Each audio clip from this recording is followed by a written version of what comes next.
Welcome to the Commercial Real Estate Academy podcast, the podcast dedicated to simplifying the commercial real estate industry for the masses.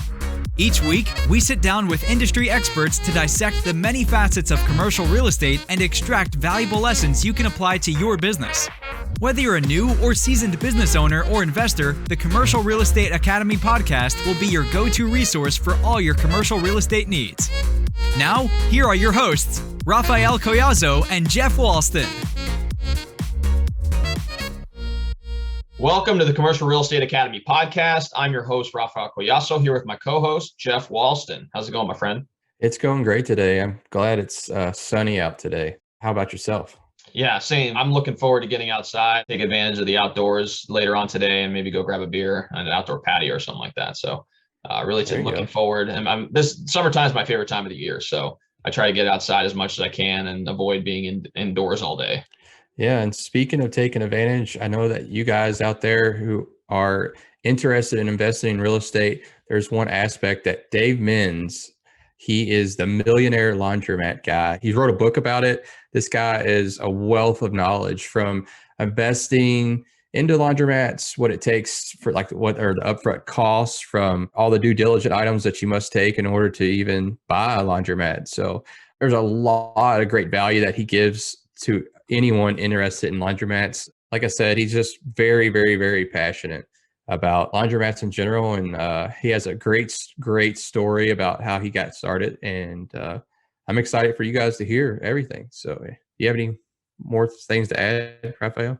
Yeah. I mean, Dave, like I said, is an impressive guy. And he's actually not too far away from us here in Cincinnati. And like I said, he does have a great origin story. And he talks about what got him interested in laundromats in the first place. And some of the due diligence items that you need to take into consideration as you're looking to invest in laundromats. And because the laundromat industry is still fragmented, there's a lot of mom and pop operators out there. So there is a lot of opportunity for those individuals who are very entrepreneurial to come in, buy a failing laundromat or a laundromat that's underperforming, and then turn around the business model such that you produce a great business that can generate income. And then also on the real estate end, if you're looking to buy a building that before that was a laundromat, it also could present a unique opportunity for you to both own the real estate and have the business in the location. So I thought it was a phenomenal conversation we had with Dave, and he really did provide a lot of value in this episode. So without further ado, let's go ahead and dive right in.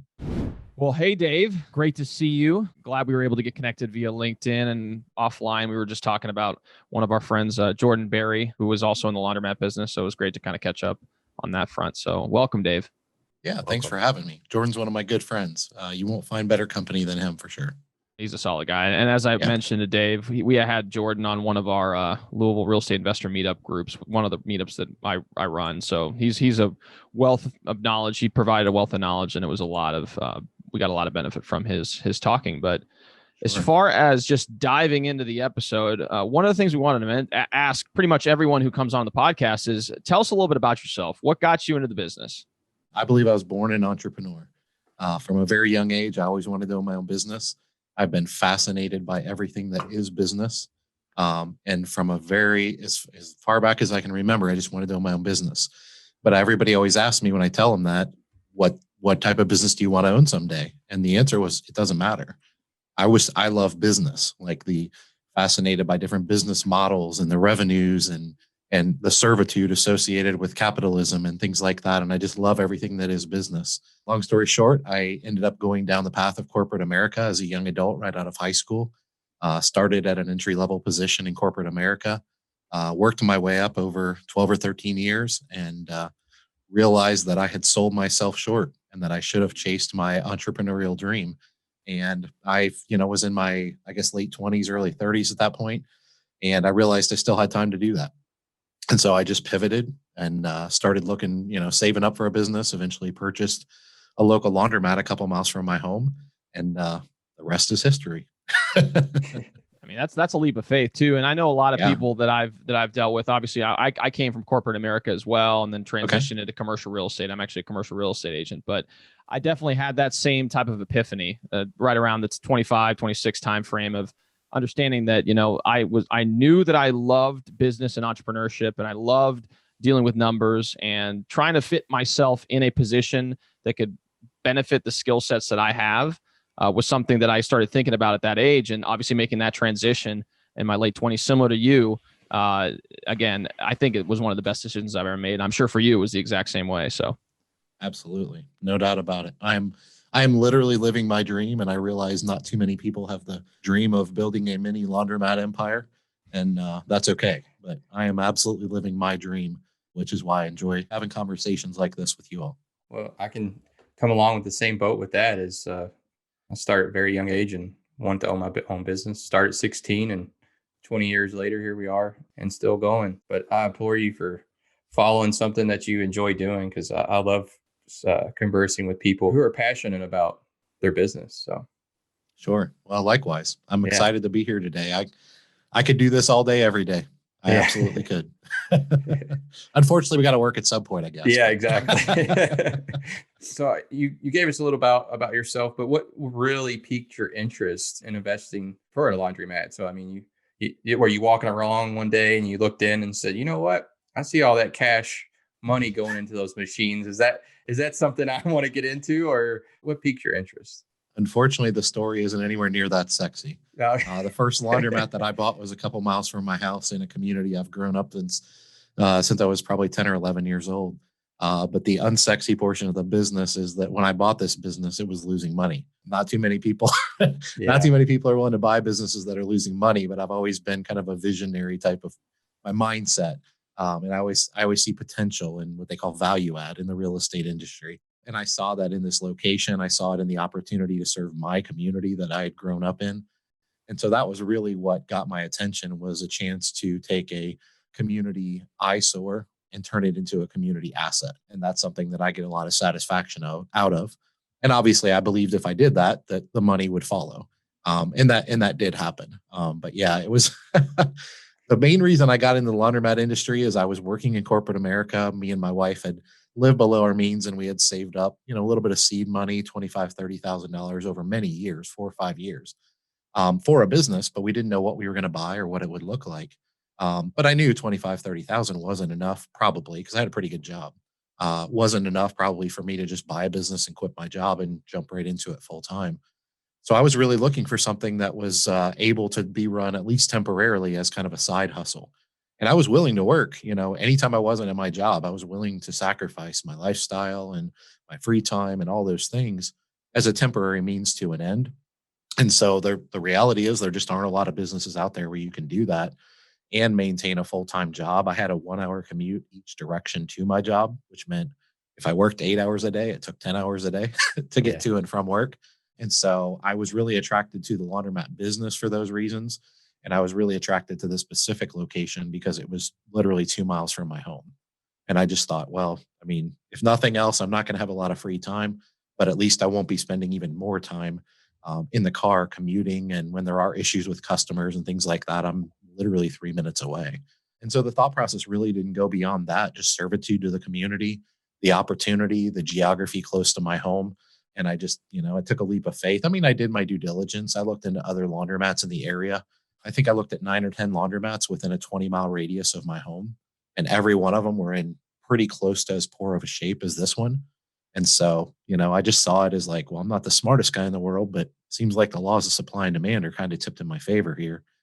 And if I fix this up and make it nice, which is, I only know how to do things one way, and it's the best way I can find out, the best way I can learn. Yeah. So I knew as I learned the industry and dug in and networked and things like that, that I would learn the little idiosyncrasies of the business, the art of the business. I knew I wanted to fix it up and make it really nice.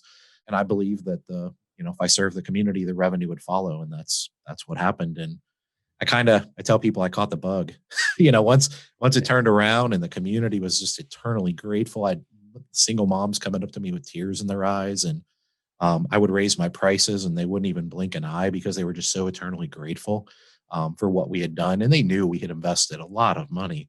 They didn't know we had borrowed a lot of that money, but they did know we had invested a lot. And so that was really what attracted me to the industry. It's kind of a unique business in a sense of it's very flexible.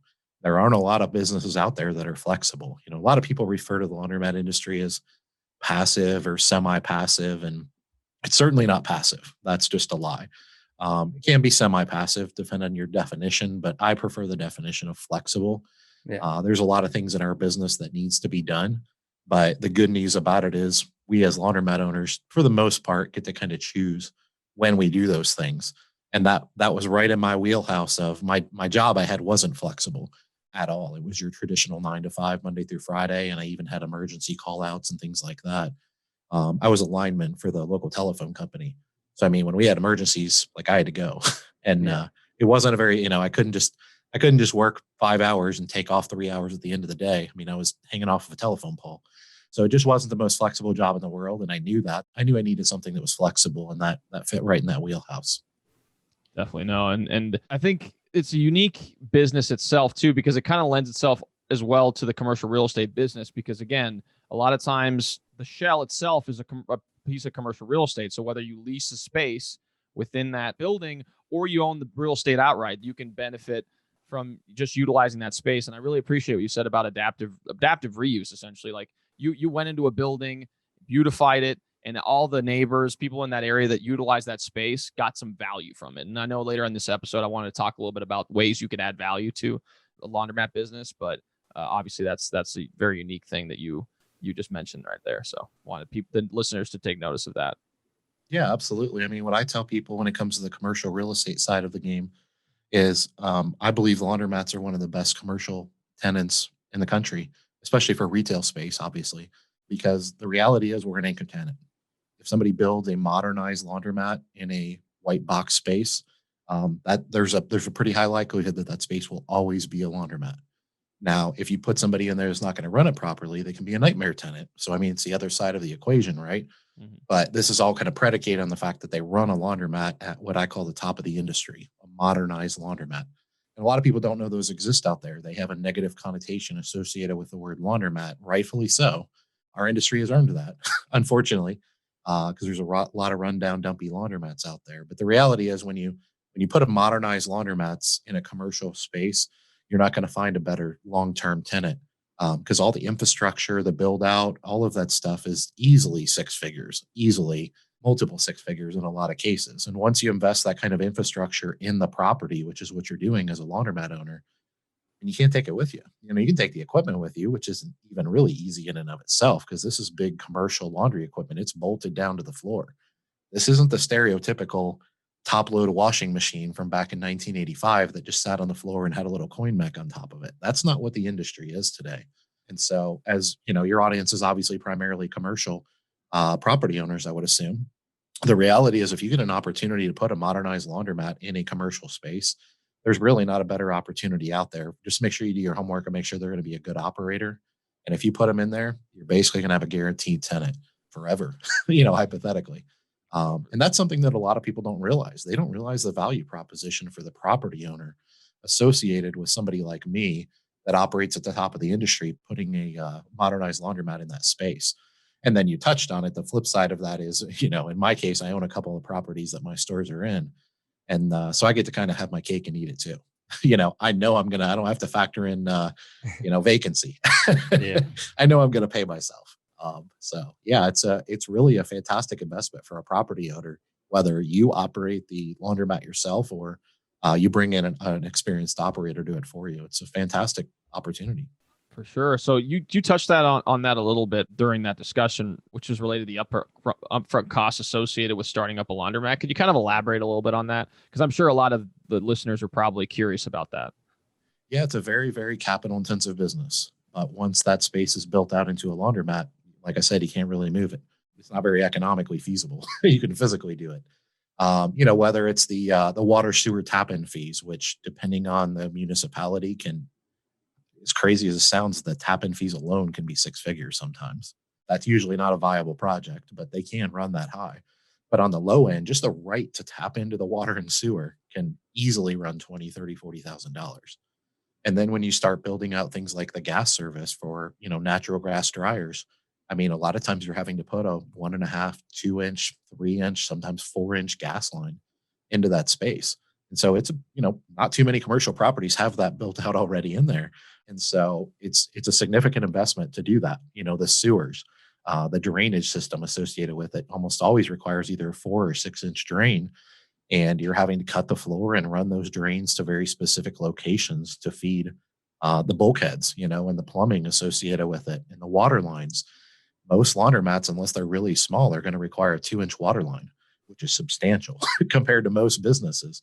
And once again, once a property owner makes those types of investments just in the infrastructure, I mean, we're not talking about lights or tile floors or bathrooms or anything else, where I'm just talking about getting the access to those spaces or that size of utilities. The electric is the same thing. It's not quite as substantial, but it's pretty common for laundromats to be using multiple, 3-phase panels and to having to upgrade the electricity from that white box space, which is basically made for, a few plugs and maybe a few lights and a few, cell phone features or something like that.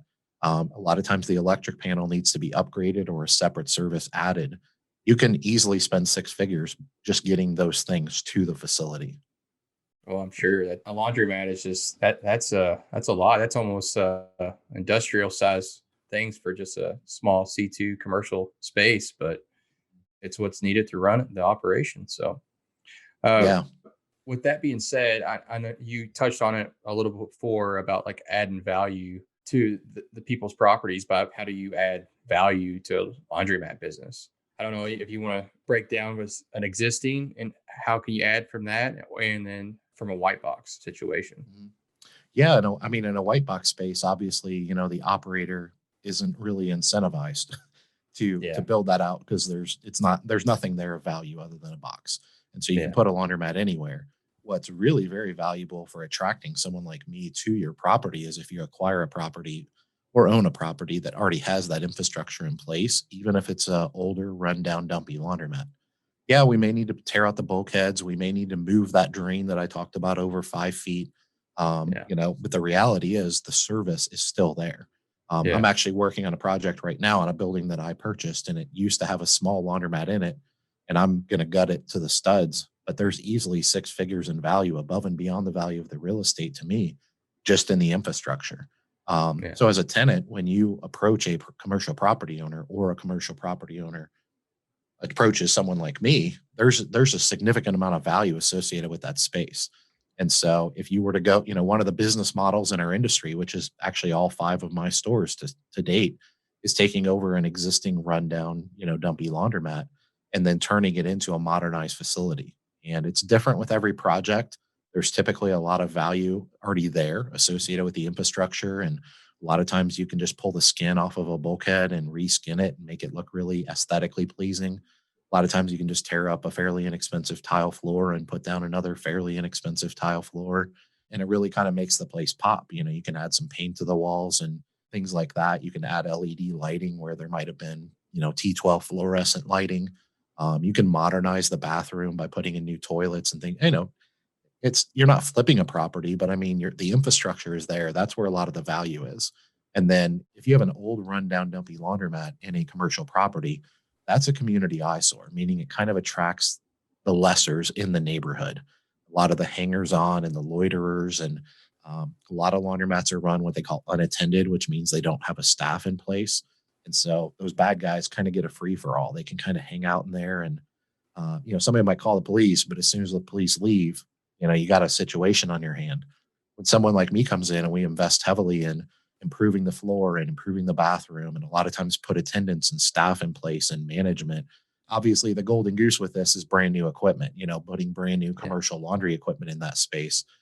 This commercial laundry equipment, depending on the brand and everything, is typically built to last in a laundromat environment, meaning it's taking a beating for a good 15 to 20 years. And there's a lot of equipment out there that's 25 or 30 years old. So when you make that investment as a laundromat owner, it's a significant capital investment. But it can, as I mentioned, with my business model, it can take something that was just a cesspool in the community and attracted the worst of the community and kind of festered itself almost. You can turn it into something that's just a community asset and will really literally bring tears to your customers' eyes. Because one of the things a lot of people don't realize about a laundromat and a lot of the self-serve customers that are associated with it is, it's not true that only poor people use laundromats. That's the big misconception, but that's not true at all. But roughly 30 to 40, 50% of our customer base is lower income. But the reality is they're kind of hamstrung a lot of times by their budget. What I mean by that is lower income people, every penny matters. So they usually have less reliable vehicles or not have a vehicle at all. If they do have a vehicle or it is reliable, then their budget for gas is usually pretty low. And so if they drive 10, 15, 20 miles to go to a laundromat, that extra gallon or two of gas that they would use compared to if they went one right across the street is substantial. And so you're bringing a lot of value to the community. And then the flip side of that is the reality is that a good portion of our society doesn't run their laundromats the way they should. There's a reason that we have that earned reputation of, the rundown, dumpy laundromat with nobody in the back and so on and so forth.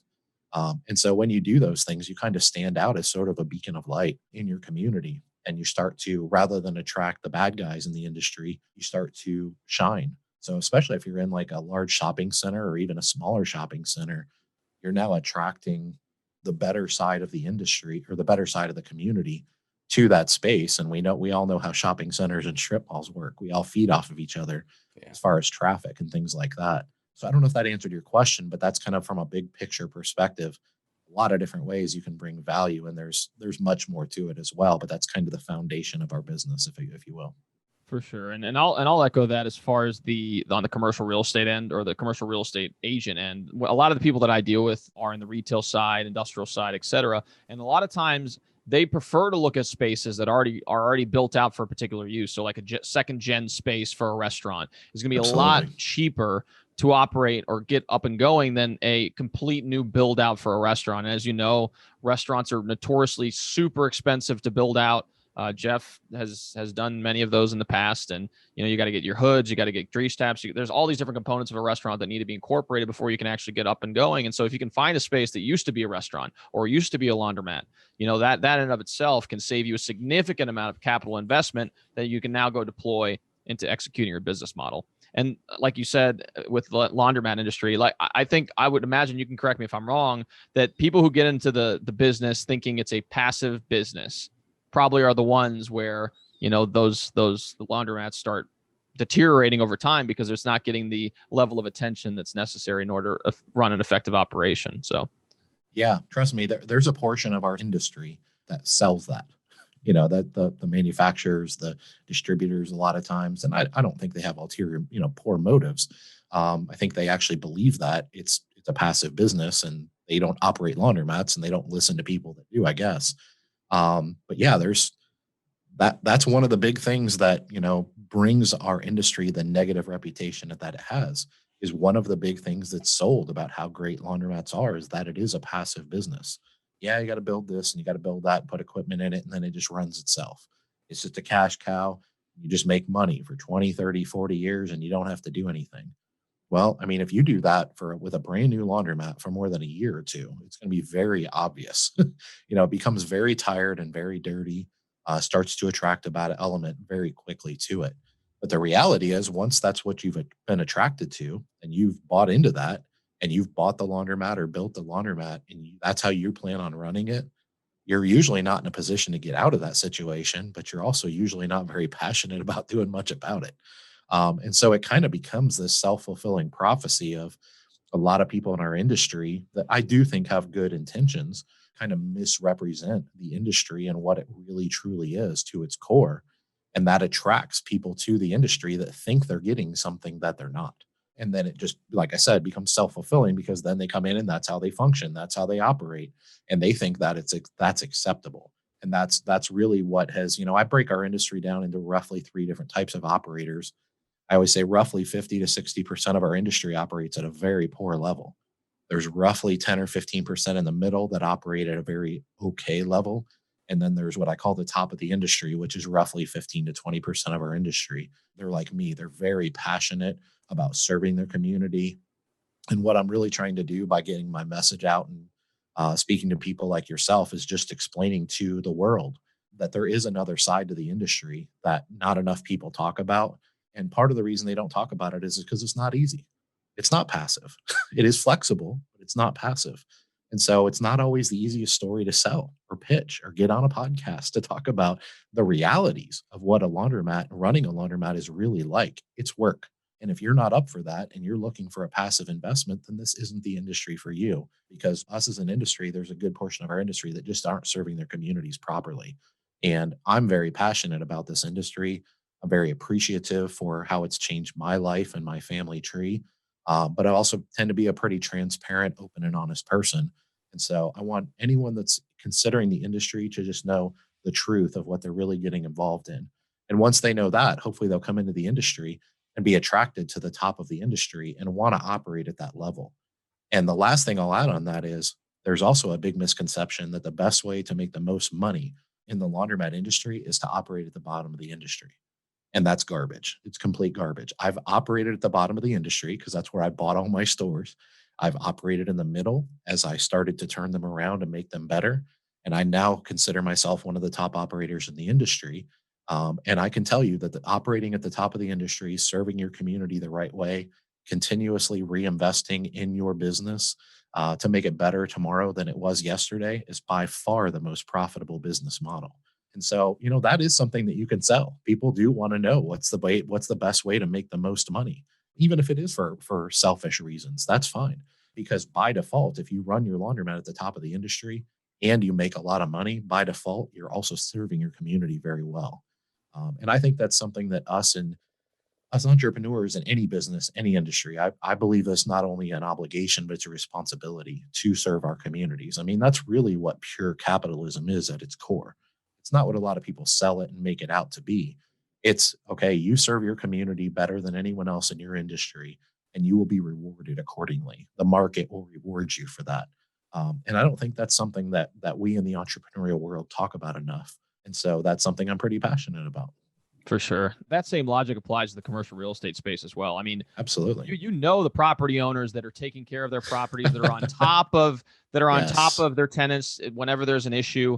They are always full, and they're always usually getting near the top, if not above market rents, because at the end of the day, the tenants want to be there. They talk to their business owner friends, and it's like, yeah, this place is awesome. The landlord's been taking care of this property extremely well over the course of his tenure here, and people just naturally gravitate towards that building. And then you could tell the people who don't really take care of their properties, it's run down, it attracts, the wrong type of people, and all of a sudden it's just, like you said, a self-fulfilling prophecy of just it getting a reputation of being just a bad piece of property. So I 100% agree with you. And, that logic should apply to all business, not just Absolutely. Laundromats, not just commercial real estate. It should apply to every single business out there.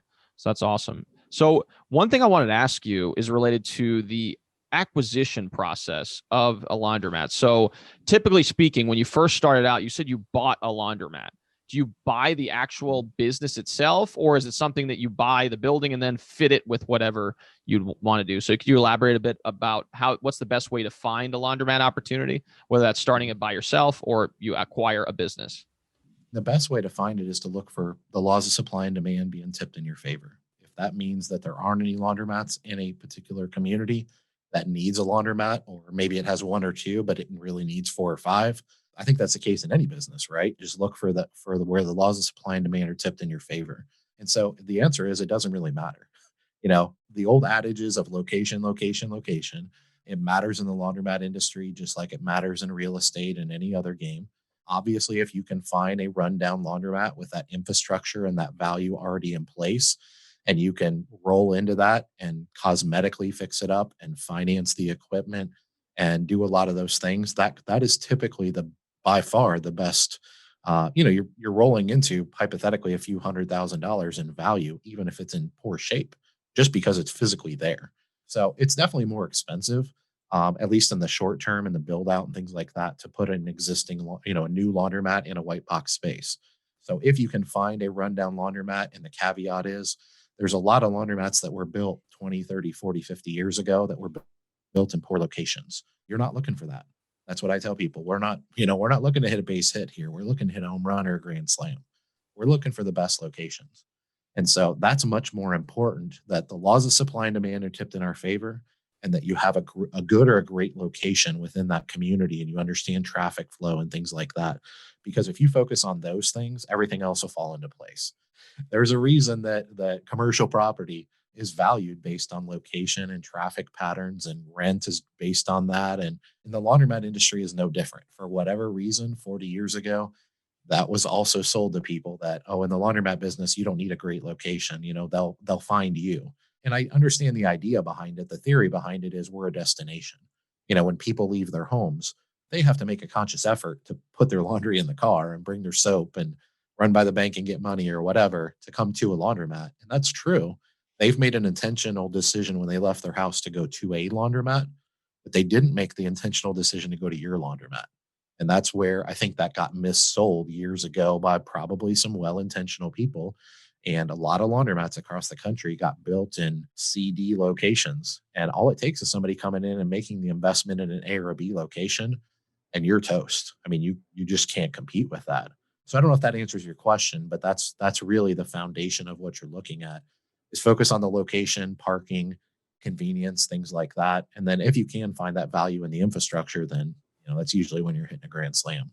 So you found a great location, and you're considering buying this particular laundromat. What would you say that the due diligence that we would need to go through to consider buying the property or just buying the business for the laundromat? Yeah, the due diligence phase is actually quite an art.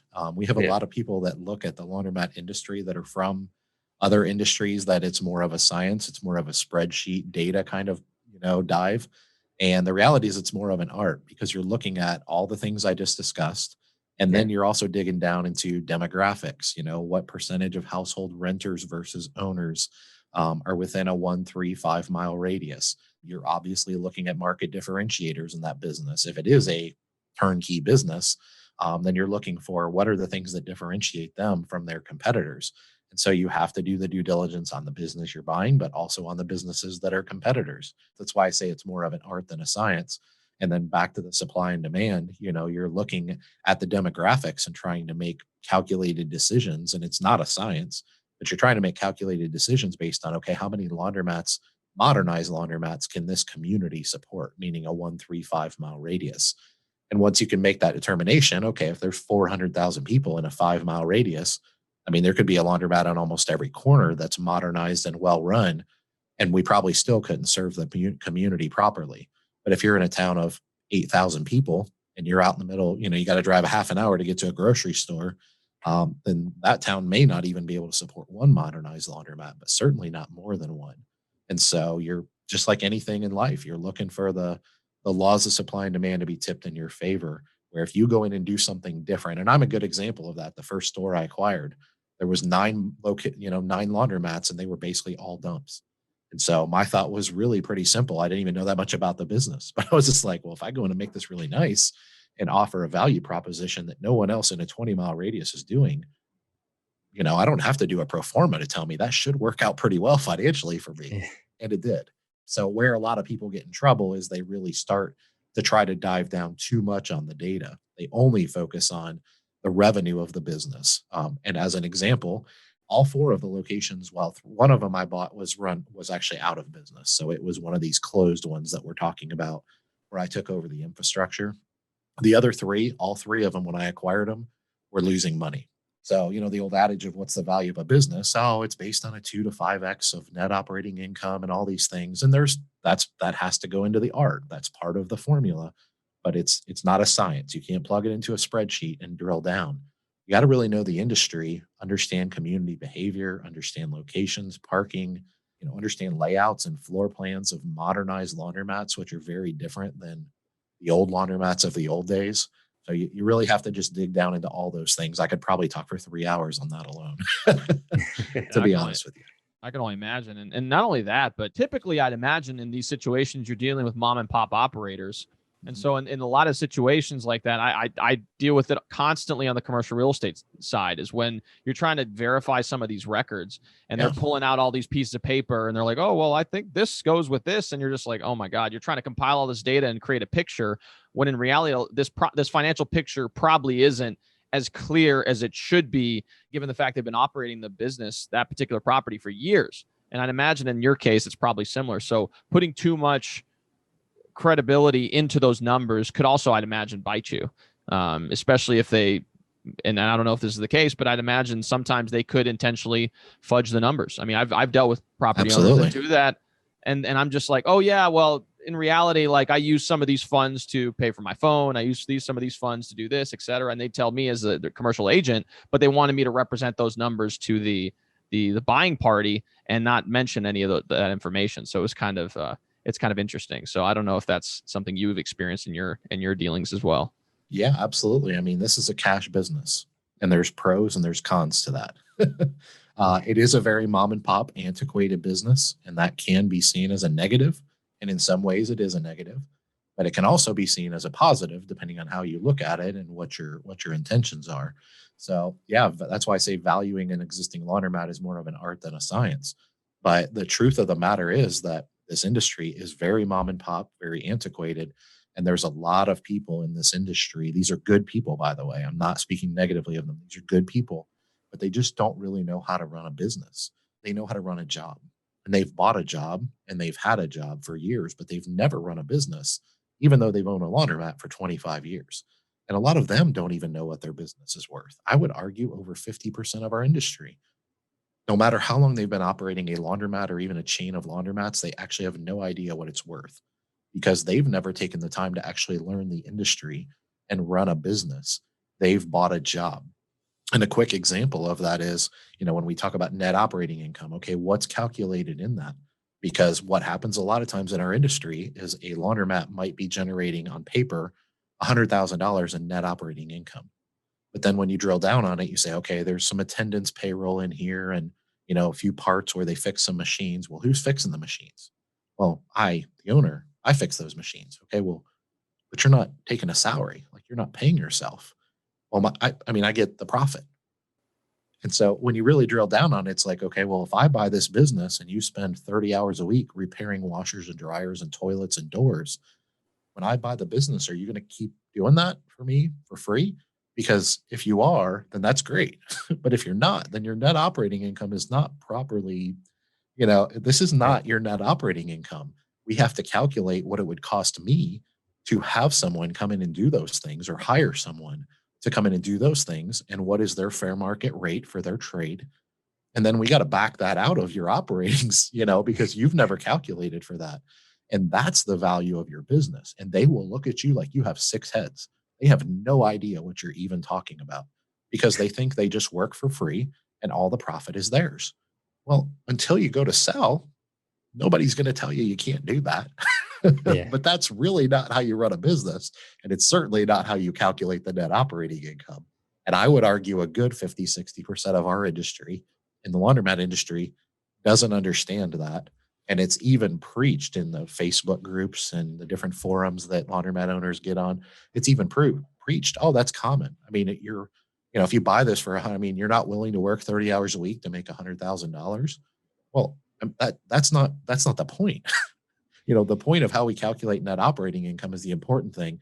And I can't tell you how many conversations with laundromat owners that wanted to sell their laundromats, and they read online somewhere that their business was worth 2 to 5x of net operating income. They didn't even know what net operating income was. So they had to look it up or somebody had to tell them. They said, oh, that's basically your profit. Okay, well, my profit is this. Well, yeah, but you work full-time in the business and your wife works full-time in the business. That's 2 people working 40, 50 hours a week for free. So this place doesn't make 100,000 net operating income. That's not even remotely accurate. And that conversation gets ugly really quickly because people that have been running a business for 25 years don't want to be told that they don't know how to run that business. My point in all that is that when you're trying to drill down on the data and the numbers in a cash business and an antiquated business, it can be very, very difficult to really get to the bottom of it. But we, as potential owners, we need to dig into what does that look like and make sure we're not overpaying. That's what it boils down to. Now, I have paid $80,000 for a laundromat that was a rundown dump and losing money.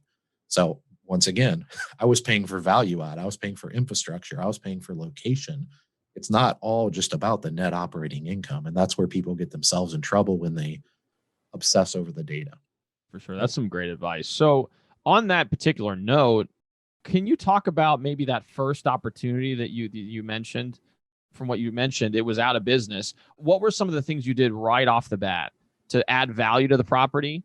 I'm sorry, not the property, but just the business itself, so you could bring it up to that 20% threshold of being a top of line market? And maybe if you could elaborate a little bit on that, I think that would be helpful. Sure. Yeah, it was actually the second one that was closed to the public. The first one was open and was losing money, but it was open. So when we bought the first one, I mean, we had very limited funds. I was not a wealthy person at all. I was very middle class with a 3-week-old baby at home, a 2-year-old at home, a wife who was a school teacher, and a 10-year-old at home. We were very middle class. We had saved up, like I said, over 4 or 5 years, a little seed money and put some of that down on the business. So we didn't have a lot of business. So the answer to the question is I worked 90 to 100 hours a week for 4 to 5 years to build up that one store. And then as that one became profitable, I rolled that revenue into a second one and eventually a third one. And that's when I quit my job. But I did that through a lot of sweat equity, a lot of YouTubes, a lot of calling in favors from friends and family and relatives that would come over and give me free labor. And, just because they loved me and my family. And the truth of the matter is, I mean, that was the financial situation I was in. So we put everything we had in it. I mean, we maxed out our credit cards, but we knew we didn't have a lot of money and we knew we would have to borrow money for equipment. And so we would go in and paint and we would go in and cut out pieces of drywall to try to open up, but I'm not a contractor. So, I might call a friend who actually has framed a basement before and they're not an expert, but they know more than me. And they would give me 3 or 4 hours and I would, hey, I'll pay you back in a year or whatever. Or maybe they already owed me a favor type of thing. But yeah, my father-in-law, who's a very, very handy man, it would have to be in the hundreds, plural, of hours that he came and helped me while my wife and my mother-in-law were at home with the babies, just working late into the night, just to give me an extra hand because I was one guy. And a lot of this stuff, you just need an extra hand sometimes. But he was way more skilled than me. And so he was able to come in and just really support us. He didn't know laundromats, but, he knew how to finish drywall or, most people can figure out how to paint, might not be real pretty, but they can usually figure it out. We would tear out a toilet and, my father-in-law knew how to install a new toilet and how to replace the flange and put a new door in. I didn't know any of this stuff. So I was just like, I'm the muscle. Like I'm just, I'm here to help Chuck, which is his name. I need to replace that toilet. I'll go buy a toilet. Can you please help me? Because I have no idea what I'm doing. So it was a lot of that kind of stuff, which was not efficient at all. It was not an efficient use of my time, but I grew up pretty poor. One of the things I didn't tell you is I grew up in pretty extreme poverty as a little kid in Flint, Michigan. And we moved to Cincinnati, when I was 10 or 11 years old. When you grow up poor, you kind of learn that grit, you learn that scrappiness about yourself, or if you don't already have it, if it's not just ingrained in you, you pick it up real quickly. And so, getting dirty. I mean, these are nasty places, quite frankly. It's disgusting. I just, put on long sleeves and a pair of gloves. It didn't faze me one bit. So there was just a lot of sweat equity is the quick answer to the question. And that's a unique perspective that you bring to your business. Like you said, I mean, being resourceful, in particular when you're first starting out, because you just don't have the disposable revenue to justify hiring all these different people to be able to perform a lot of the tasks. And you see it a lot in the investment space where people start off by like flipping a home and they do they flip the property themselves. And then after that, they start getting an idea of how that operates. And now they can replicate it, create systems. And now that's when you get the opportunity to hire other people to do the work. And now you can expect their work because you've done it before. So yeah. And that's really what happened with number 3, number 4, and we're currently building number 5. Now I don't touch anything. I inspect it on my GC. I know what I'm looking at. I do the floor layouts myself. I mean, I have been doing this for 12 years. So yeah, I mean, it's the old cliche, the school of hard knocks, right? I mean, you kind of get run through the meat grinder. And if you come out the other side, a lot of times you're stronger and tougher for it, but you're certainly more educated. And so you can make better decisions. And like I mentioned, I took the revenue that first store started to make after 7 or 8 months. It kind of started to be profitable. And within the first year, I acquired the second store that I actually acquired, quote unquote, for free. I just went in, signed the lease, and they basically gave me everything. And 90% of it, I had to rip out and scrap. So I had to undo a lot of things before I could even start building it up into something. But I at least had this revenue stream over here that was making a few thousand a month. And I would take that money and put it into, the second laundromat. And then a lot of sweat equity in the second one as well. A lot of sweat equity. Maybe even more in the second one than in the first one, because I had no money. I had spent everything on the first laundromat. But by the time we got to 2, we kind of let that marinate for a couple of years, fixed them up, and continuing to do some marketing and reinvesting and getting the word out in the community. And then that turned into number 3, number 4, and now number 5. because, once we got two that were pretty profitable, I was still working my full-time job. And so we didn't touch the money. I call it keeping my hand out of the cookie jar, that delayed gratification. And we would just take all the money that those first two stores made and just let it marinate, either fix them up even nicer or just build up a little cash. And so when we got to 3 and 4, now we had some credibility in the industry. We had an education. We had a track record. We had profitable stores. We had some cash flow on a monthly basis, but we also had a decent nest egg of money that we had just left alone and not touched. And so with 3, 4, and certainly 5, we were in a better financial position where we were able to have people come in and do those things. And ironically, that's around the same time that I quit my full-time job, was when we closed on number 3. And so now I was there full-time, but I was able to hire tradespeople too. And that's really when our organization kind of went straight to the moon, was that 4 or 5 years of delayed gratification and all that sweat equity and all these things. People in finance talk about compounding interest, which is a powerful thing. Well, there's also such thing as just compounding good decisions, and delayed gratification and things like that. And it just really started to pay off. That long-term thinking I always had, if I just serve the community and focus on that the money will eventually follow. I mean, it eventually came. And to be clear, just so we reiterate the point, is that you made those sacrifices. You put in the 100 hours a week for multiple years. And I'm sure during those time frames, you probably had doubt. You probably had, there's a lot of emotions that go along with trying to just grind yourself through this particular period of time in your life. But I can only imagine, and you can tell me if I'm wrong, but looking back now, I'm sure for you, it was 100% worth it, because now your trajectory is straight up, and it's going to continue to rise. And I'm really excited to see where you end up over the next 5 to 10 years, because I think your message that you're sharing is very valuable. So thank you. I definitely would agree with that for sure. I noticed on the revenue streams that you were talking, you weren't touching any of the money, keeping your hand out of the cookie jar per se.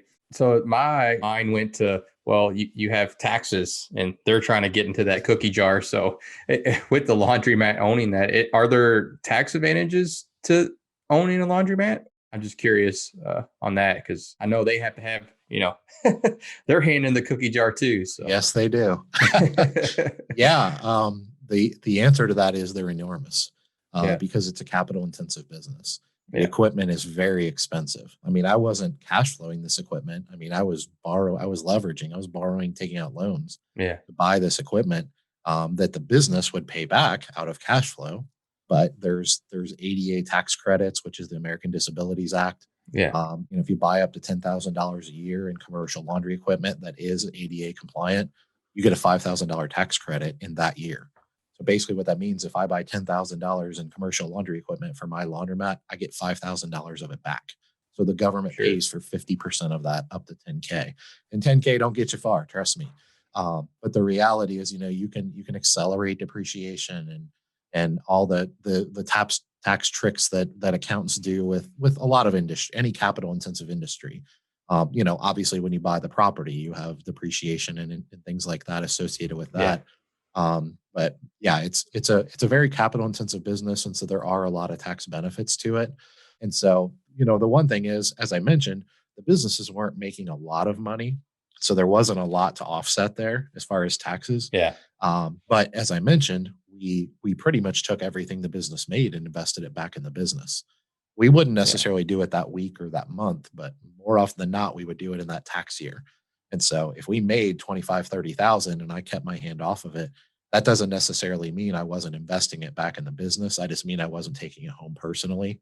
So if I used 5,000 of that to fix up the bathroom or 20,000 of that to put a new tile floor in, that's still a tax write-off. And so, yeah, the first 5 or 6 years I was in the industry, we were spending so much money that we didn't pay any taxes, even on our personal income from our jobs.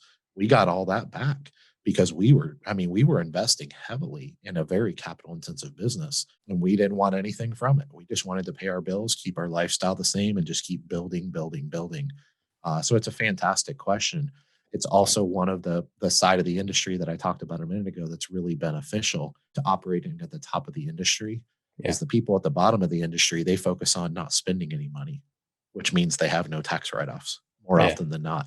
People at the top of the industry are constantly reinvesting in their business, which means that in a capital intensive business, they constantly have tax write-offs. And whether you accelerate them to this year or defer them the next year or whatever you need to do based on your income, the reality is you have options, you have choices. Yeah. So, all business owners pay taxes. We all know that. Yeah. But you don't necessarily always pay them in a particular year.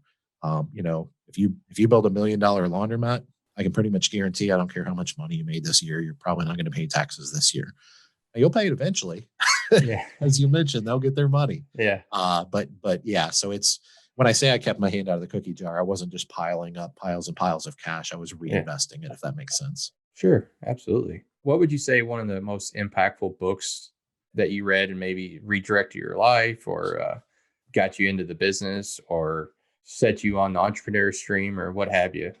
Probably the book right above my head there, Rich Dad Poor Dad. And I know it's a popular one and it's cliche and I wish I had a cooler answer. But the reality is that book I read shortly after it came out in the 90s.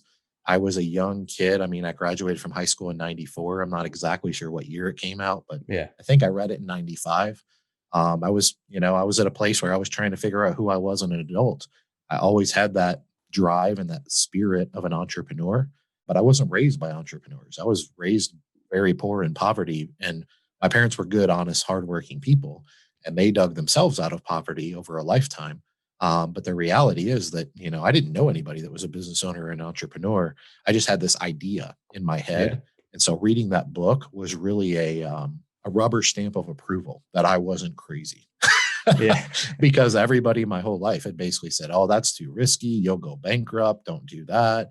All the stereotypes that people that don't understand business and entrepreneurship, throw out there. And I do think they're well-meaning for the most part. These are people that care about me. So they wanted what was best for me, but they just didn't really know who I was to my core. And they didn't also take the time to really know me. I mean, from the day I was born, I would read anything I could get my hands on business ownership and entrepreneurship. And, that compounds. I mean, when you're 16, if you're reading business and finance books and self-help books and things like that, there's a lot of knowledge and education in those things.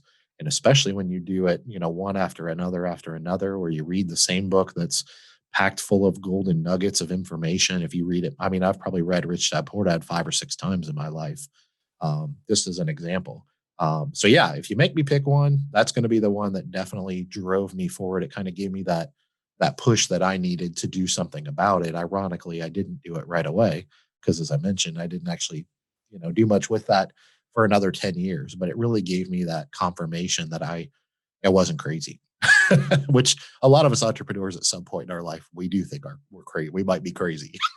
Well, and like you said, I think not having that someone nearby that you could look to offer you that validation that you were in fact an entrepreneur. And I feel like a lot of people can relate to that aren't entrepreneurs themselves. I mean, I didn't come from an environment where all my family was entrepreneurs.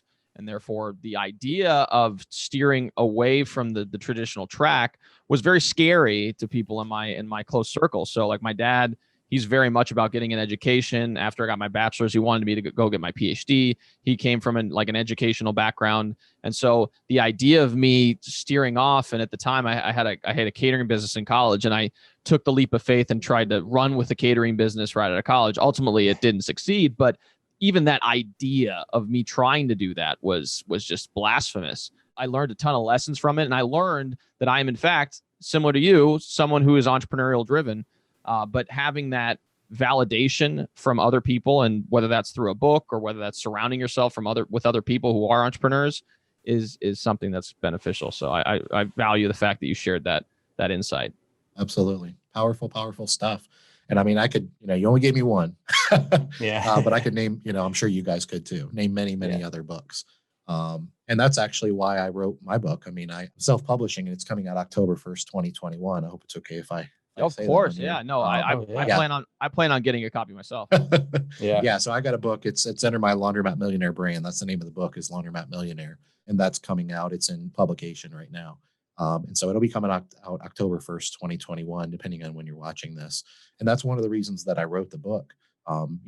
Most people that don't write books don't know this, but there is an insane amount of work into writing a book. It's a labor of love that will almost guaranteed never pay you back for your time, even if it becomes a bestseller, which I'm under no illusion that it will. But the reason I did it is I've learned so much from books like Rich Dad, Poor Dad. And I feel like I have a story inside me that I want to tell that's unique and different and brings value to the world and the business community and the entrepreneurial community.